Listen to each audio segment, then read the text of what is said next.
नमस्कार दोस्तों, उषा की आवाज चैनल में आप सभी का स्वागत है। हमारी आज की कहानी है बंटवारा। पिता को मरे हुए अभी कुछ दिन ही गुजरे थे और दोनों भाइयों को बंटवारे की जल्दी थी। वो सोच रहे थे जल्दी से सब कुछ बंट जाए। आज बड़े भाई ने छोटे भाई दिनेश को पैसे दिए। ये लो 80,000 नगद। अब तो खुश हो? पिताजी के सारे पैसे और जायदाद का बंटवारा हो गया। मोहन ने अपने छोटे भाई दिनेश को नोटों का बंडल देते हुए कहा, हाँ ठीक है, जायदाद का बंटवारा तो ठीक ठाक से हो गया। भाई अब ये बताओ कि माई का क्या करें? दिनेश ने चिंतित होते हुए पूछा। अरे छोटे, यह तो मैंने भी नहीं सोचा, मोहन ने कहा। भैया आप तो जानते ही हैं कि मेरे पास बस 2 ही कमरे हैं। छोटे भाई ने अपनी मजबूरी जताई और बोला, भैया मैं तो माई को अपने पास नहीं रख सकता। तो मोहन ने कहा, हमारे पास कौन सा आलीशान बंगला है? गिनकर 4 कमरे हैं, एक मेरा और तुम्हारी भाभी का, एक बेटे का और एक बिटिया का, बाकी बच्चा एक, वह आने जाने वाले मेहमानों के लिए है। बड़े भाई मोहन ने भी पल्ला झाड़ लिया और अपनी मजबूरी बताई। तो इसमें इतना सोचने की क्या बात है?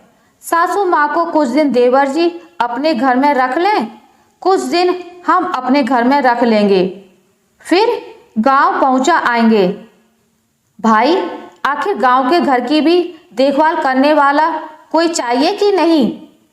दोनों भाइयों को परेशान देखकर दरवाजे की आड़ में बातें सुन रही मोहन की पत्नी ने कमरे के अंदर आते हुए कहा, वाह भाभी, कमाल हो गया, क्या दिमाग है भाभी आपके पास।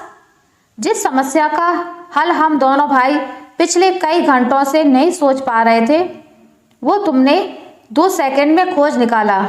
मोहन और दिनेश के चेहरे पर रौनक आ गई। सब कुछ वैसा ही हो रहा था जैसा उन लोगों ने सोचा था। बंटवारे के फैसले से बेखबर, अपने बच्चों को अपने जीवन की अमूल्य निधि समझने वाली दूसरे कमरे में गुमसुम बैठी माँ के लिए 10 दिन पहले हुई पति की मौत से उबर पाना इतना आसान नहीं था। और बच्चे यहाँ माँ को छोड़कर जायदाद के पीछे पड़े हैं। सबके घर में मेहमानों की जगह तो है, लेकिन एक माँ की जगह नहीं है। बाप की जायदाद और पैसे में उनका हिस्सा तो था, लेकिन बेटों के घर में माँ के लिए जगह नहीं थी।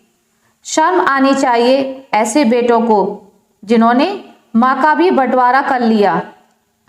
इस हाल में जब माँ को सबसे ज्यादा जरूरत अपने बच्चों की थी, उसको अकेला कर दिया। ऐसा क्यों होता है? माँ बाप अकेले अपने 10 बच्चों को पाल पोस कर बड़ा कर देते हैं, लेकिन वही 10 बच्चे मिलकर माँ बाप का बोझ नहीं उठा पाते। ऐसी औलाद होने पर हमें शर्म आनी चाहिए। जिस माँ ने हमें 9 महीने अपनी कोख में रखा, हम उस माँ का बंटवारा करते हैं। उस माँ के लिए बेटों के घर में जगह नहीं होती है। आशा करती हूँ आपको मेरी आज की कहानी अच्छी लगी होगी। अगर आपको मेरी ये कहानी अच्छी लगी है तो इसे लाइक करें, ज़्यादा से ज़्यादा शेयर करें, और अगर आप मेरे चैनल पर नए हैं तो इसे सब्सक्राइब करना ना भूलें। मिलते हैं एक नई कहानी के साथ, तब तक के लिए नमस्कार।